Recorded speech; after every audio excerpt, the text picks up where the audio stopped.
Today I want to talk about one of the little known but killer features of a camera that is now 5 years old, and that's the 240 frames a second that it can shoot in RAW. That camera is the Panasonic EVA1, and it's a vastly overlooked camera in my opinion that still holds its own today. In this video, we're going to take a look at some of the footage I recently captured in this mode, and I'm going to run you through how to set the camera up to shoot at this frame rate because I personally struggle to find any decent instructions online. The other week, I went to Epping Forest in London with my mate Jake, and we tested it out. 240 frames a second isn't a frame rate that I usually shoot in, but we soon found that it was great for filming wildlife. The footage captured of these birds is just lovely, it's really dreamy, and to be honest I wish I had taken the time to experiment with this mode sooner. We were mostly shooting on the Sigma 18-35. Once graded, I found that the footage was pretty clean, it scrubbed up pretty well. There was maybe a bit more noise and underexposed shadows than when filming at normal frame rates. But that's probably to be expected considering I'm shooting in RAW and because the camera has to crop into the sensor to achieve this frame rate.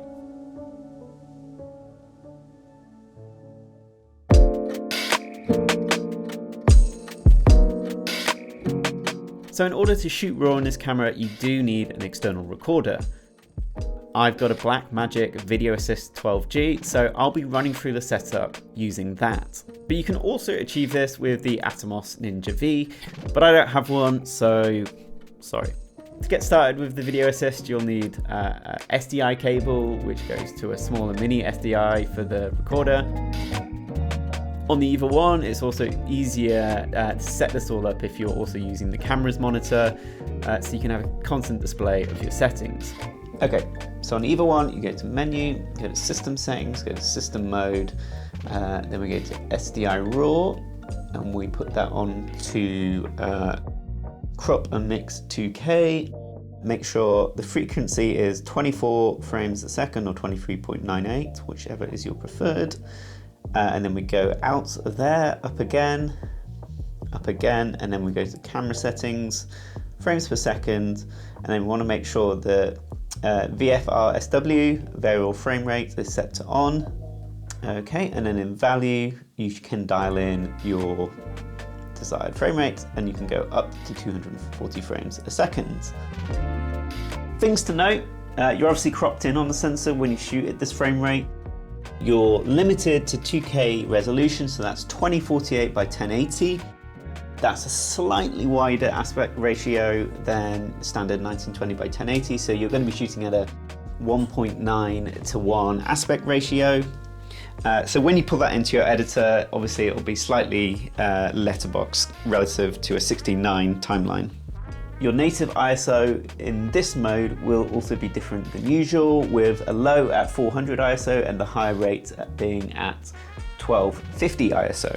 One of the downsides is that 240 frames a second is only available in the sensor crop mode. And in my testing, I did get a really lovely, nice clean image, so long as I exposed it properly. Once that's all set up, you'll need to set the VA up, basically choose the flavor of RAW compression you want to use, and then also make sure you've got some sort of storage solution linked up to the recorder. In this case, I was just using a 128GB V90 SD card. From what I remember, I think that gave me around 7 to 15 minutes of footage, depending on which quality mode we used. And then basically you just hit record on the monitor and away you go. If you're going to be shooting a lot of footage, then obviously make sure you've got enough capacity and storage for that, because you're shooting in such a high frame rate, you're capturing so many frames more than you would at normal frame rates like 24, 25. So shooting a few seconds of footage is obviously going to give you a factor of 10 more than when you're shooting at those lower frame rates. When you're shooting, you're going to need plenty of light. Your shutter speed is probably going to be set somewhere around 480th of a second if you're observing the 180-degree rule. And if you're outside, you're probably going to be fine, but if you're inside, you will need additional lighting. So just make sure you're giving that sensor enough light when you're shooting in this mode. Because of the sensor crop, I'd also recommend shooting with as sharp a lens as possible. I was mostly using the Sigma 18-35. Even with that, it can also help to stop down a little bit, maybe it's about f4 to improve sharpness, but that might also affect exposure. Another thing I found that in normal frame rates when I'm filming and I'm adjusting focus, normally those adjustments are very instant and unnoticeable, but when you slow that down by a factor of 10 and you're shooting 240 frames a second, sometimes those focus adjustments can last an age. So be really careful and mindful of that, and make sure you set your focus properly before you hit record. Again, stopping down on your lens is going to help you. You need to be disciplined with your shooting, otherwise you're going to end up with a lot of footage. The great thing about recording this way is that all the raw footage comes pre-conformed when you bring it into DaVinci Resolve, so you don't need to slow it down in post. Because you're cropping in on that sensor, you don't quite get all that amazing dynamic range and fidelity as you would if you were shooting at the full 5.7K of this sensor. But as it's raw, you can capture in high data rates, and this can aid noise reduction in post. I mainly found the image to suffer when I underexposed the shadows. It was probably less forgiving than when I was shooting with the full sensor mode, but it did clean up pretty well in post. Obviously be aware, if you're recording on the video assist, then you'll be limited to working in DaVinci Resolve, and because it's raw, you will need to grade the footage. Honestly, I was pretty surprised by how good this footage looks, especially coming out of a camera that is about 5 years old now. I guess I never really bothered testing it out just because I didn't think it would be very good, but now that I have, I do feel pretty confident offering this up as a feature to certain clients.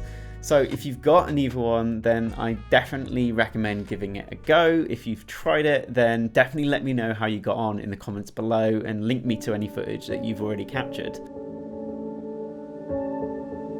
Because I love this camera so much, I'm going to be putting out an EVA1 5-year review, so stay tuned for that in the next month or so. And if you have anything you'd like to see in that review, drop it in the comments down below.